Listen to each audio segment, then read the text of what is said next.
Hey guys, Marcia Bento here. Today I would like to talk about the video I posted a few days ago that went viral. And I want to give you a bit of context behind the video, what happened, how I could overcome that situation in a professional way. I'm sharing that the client left the salon with a decent hair and aware of everything that happened.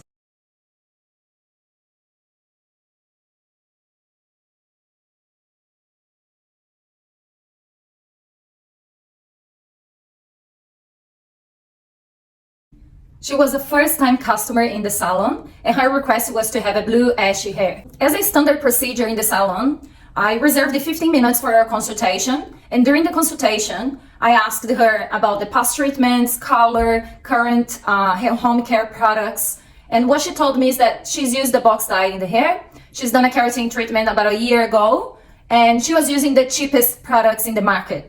A client consultation is the very first step we take on, not to only find out our client hair goals, but to check for any contraindications, allergy or reactions, and to make sure that the color or the service we are about to perform is going to be in perfect match with the end result that we expect. I listened carefully to my client's request, and I started explaining what's the process of lightening the hair, and not always it can be possible in one visit, that we would probably need to schedule like spaced out visits in order to achieve the look that she wanted. And according to the existing color and keratin in the hair, we would need to perform a strength test. So my suggestion in the first place was to go for a dark copper because it was more achievable, right?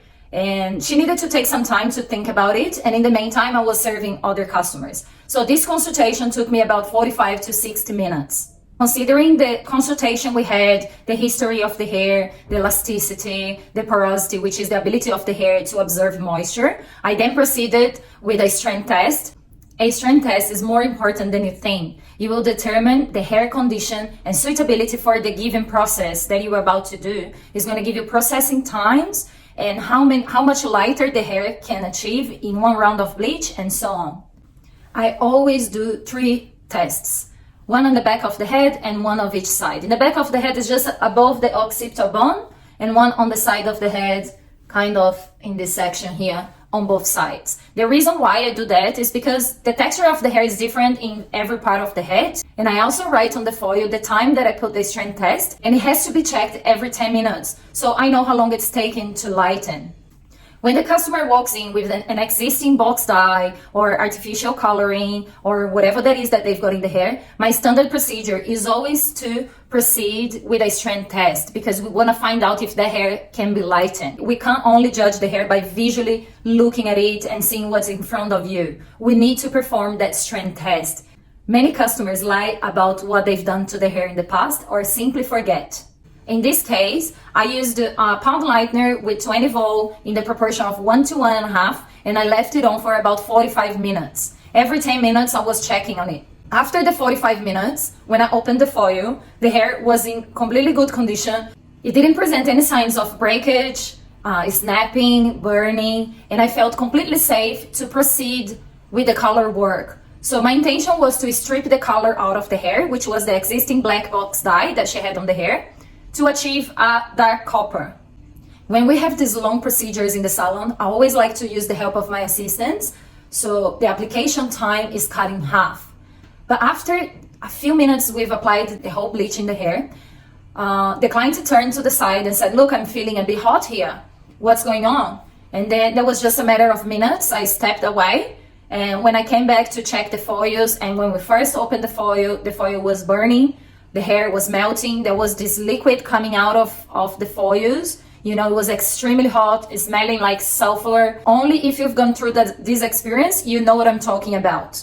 So I took her straight to the basin where we rinsed the whole hair. We removed the foils. We rinsed it out for about 5 to 10 minutes. It was a very stressful moment.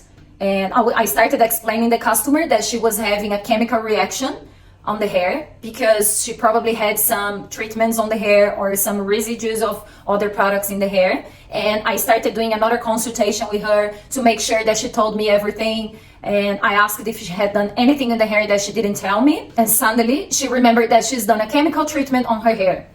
Bingo. We all know that chemical procedures, they're very dangerous because we hairdressers, we work with high chemical products. So chemical straightening is not compatible with bleach. I wouldn't go for this procedure if I knew in the first place. First of all, if in the consultation she's told me that she had done this chemical straightening on her hair, and also with the strength test, it should have shown me that the hair was going to snap off. But unfortunately, it didn't happen that way. There was an extremely delicate moment where I needed to take action straight away. You don't have much time to think, you just have to go with the flow and you have to remain calm. Because in every stressful situation, if you lose your balance, if you don't control your emotions, you might make things worse. When she told me she had done that chemical straightening herself, bingo! That was, in my opinion, what caused the chemical reaction. So my next step was to save that hair. So we rinsed it thoroughly, and then I towel dry it, applied Olaplex #1 straight on the hair, and I left it on for about 15 minutes.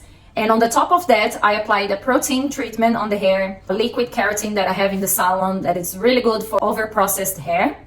And I left it on for another 30 minutes or so. And after rinsing the hair, I applied a semi-permanent color because I wanted my client to leave with a decent hair. Then we rinsed it and I applied a porosity filler on the hair just before blow drying it. I explained to the client what was happening and how dangerous that could have been if we didn't see it straight away, what was happening. And my suggestion was that we cut it off. But then she didn't want to cut it off and she started to cry. I immediately acknowledged her feelings and I asked her to step away from the floor so we could go to a private area because the whole situation was quite upsetting and I wanted my client to feel comfortable with the whole situation. Even though it was a nightmare going on, I wanted her to feel safe because I knew what I was doing and I was doing my best to save the hair and make her feel confident that we are going to do that. So my conclusion here is that even relying on the strength test, things didn't go as it should, but this can happen to any one of you. We can learn from this experience. Consultation is key and taking the time to gather all the information from your customer is paramount. Strength tests are necessary if you have an uncertainty on the final outcome. However, things can still go wrong and you need to have the knowledge on how to behave and how to act in a worst case scenario. You gotta remember to keep your act together because now it's your job to fix the situation to the best of your ability.